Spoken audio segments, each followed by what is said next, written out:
क्यों कहते हैं मृत्यु को कभी टाला नहीं जा सकता। दोस्तों, जन्म और मृत्यु दो ऐसे सत्य है जिन्हें चाहकर भी कोई बदल नहीं सकता। न कोई किसी के जन्म का समय बदल सकता है और न ही किसी को उसकी मौत से बचा सकता है। और इसी बात को साबित करने के लिए आज हम आपको एक ऐसी कहानी सुनाएंगे कि आप भी ये बोल उठेंगे कि मृत्यु का समय और जगह कोई नहीं बदल सकता। दरअसल एक बार भगवान विष्णु गरुड़ पर बैठे शिव जी से मिलने जा रहे थे। कैलाश पहुंचकर विष्णु जी भगवान शिव से मिलने चले गए और गरुड़ को द्वार पर ही रुकने को बोलने गए। अपने स्वामी की बात मानकर गरुड़ देव द्वार पर ही रुक गए। तभी उनका ध्यान वहां बैठी एक छोटी सी चिड़िया पर गया। वो चिड़िया देखने में जितनी सुंदर थी उतनी ही चंचल भी।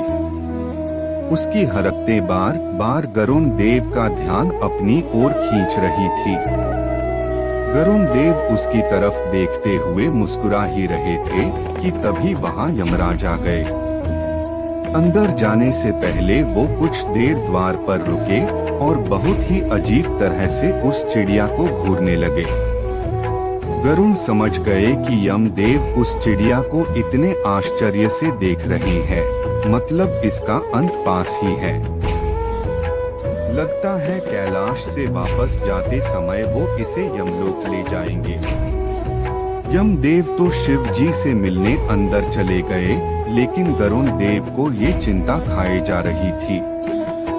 उन्हें चिड़िया की मासूमता पर दया आ गई और उसकी जान बचाने के लिए उन्होंने उसे अपने पंजों में दबाया और कैलाश से हजारों मीलों दूर जंगल में एक चट्टान के ऊपर छोड़ दिया। अब मन ही मन वो इस बात से बहुत खुश हो रहे थे कि अब इस प्यारी सी चिड़िया की जान बच जाएगी। गरुड़ देव वापस आए तो देखा यमराज कैलाश से वापस जा रहे हैं।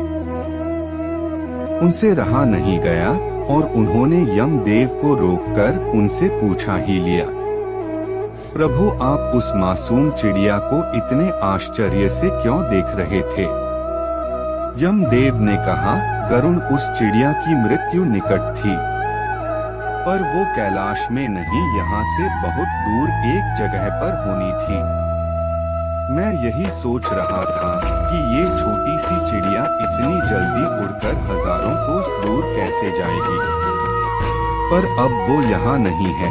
इसका मतलब वो वहाँ पहुँच चुकी है जहाँ उसकी मृत्यु होनी थी और अब तक उसकी मृत्यु हो भी चुकी होगी। गरुड़ देव को खुद के किए पर बहुत पछतावा हुआ, क्योंकि वो स्वयं उस चिड़िया को वहां छोड़कर आए थे। लेकिन वो इस बात को समझ चुके थे कि किसी भी जीव की मृत्यु का समय तो तय होता ही है, साथ ही उसका स्थान भी पहले ही निश्चित हो चुका होता है। आप सबके साथ चतुराई कर सकते हैं, लेकिन मृत्यु के साथ नहीं। दोस्तों, क्या आप जानते हैं मृत्यु का देवता कहे जाने वाले यमराज किसके पुत्र है? आपको बता दें, यमदेव किसी और के नहीं बल्कि सूर्य देव के पुत्र है और इनकी माता का नाम संज्ञा है। जीवों की मृत्यु लाने वाले देवता यमदेव यमलोक के राजा है और इसीलिए इनका नाम यमराज है।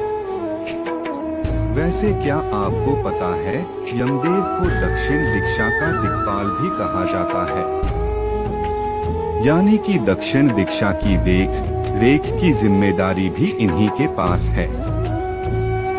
इसीलिए मृत्यु के समय शव को दक्षिण दिशा में ही रखा जाता है। बता दें, मृत्यु के बाद सबसे पहले मनुष्य यमलोक ही जाता है। इसके बाद वहां पर चित्रगुप्त उस प्राणी के कर्मों का हिसाब करते हैं। हिसाब के बाद ही यमराज ये तय करते हैं कि उसे नर्क मिलेगा या स्वर्ग। आपको बता दें, यमपुरी 1000 योजन तक में फैली हुई है और इसके 4 द्वार है। यमराज के पास ब्रह्मा जी से मिला काल दंड नाम का बेहद शक्तिशाली अस्त्र है। कहा जाता है कि एक बार ये अस्त्र जिस पर छोड़ दिया जाए तो फिर दुश्मन को खत्म करके ही वापस आता है। यमराज